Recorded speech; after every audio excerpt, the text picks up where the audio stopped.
देश के 7 राज्यों की 13 सीटों पर हुए उपचुनाव में भारतीय जनता पार्टी बीजेपी को बड़ा झटका लगा है। इस साल कई राज्यों में विधानसभा चुनाव होने हैं, इस लिहाज से इन उपचुनाव के नतीजों को बहुत अहम माना जा रहा है। उत्तर प्रदेश में भी उपचुनाव होने हैं, यह नतीजे बीजेपी के लिए मुश्किलें खड़ी कर सकते हैं।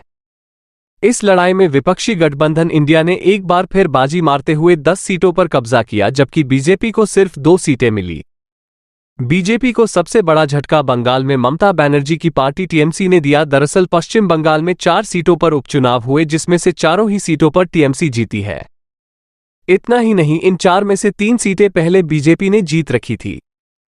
इसके बाद उत्तराखंड की बद्रीनाथ सीट पर कांग्रेस ने जीत हासिल की। हिमाचल प्रदेश में कांग्रेस ने 2 सीटें जीती और सिर्फ 1 सीट पर बीजेपी को जीत मिली। पंजाब में आम आदमी पार्टी ने लुधियाना पश्चिम की सीट जीती, तो तमिलनाडु में डीएमके ने। तो जानिए किसने क्या कहा है। दरअसल इस उपचुनाव की जीत के बाद पश्चिम बंगाल के मुख्यमंत्री ममता बनर्जी ने दावा किया, उपचुनाव के नतीजों से पता चलता है कि पूरे भारत में माहौल बीजेपी के खिलाफ है।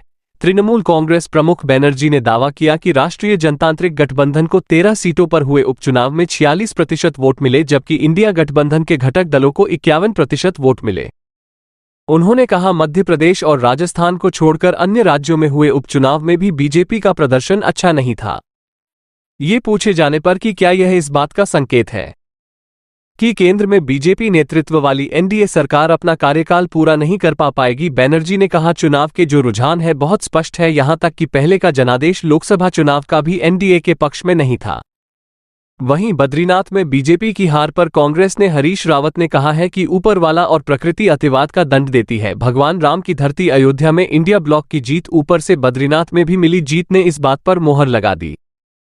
भगवान विष्णु ने कह दिया, तथास्तु कांग्रेस वो समय भी आएगा जब कांग्रेस केदारनाथ में भी जीतेगी। राहुल गांधी शिव भक्त हैं और केदारनाथ का भी आशीर्वाद उन्हें मिलेगा। तो क्या ये बीजेपी के लिए अग्नि परीक्षा है। भले ही बीजेपी ने हिमाचल प्रदेश की अमीरपुर सीट और मध्य प्रदेश की अमरवाड़ा सीट पर जीत हासिल कर ली, थोड़ी राहत महसूस हुई होगी, लेकिन पार्टी दिग्गजों के लिए यह नतीजे संतोषप्रद नहीं है।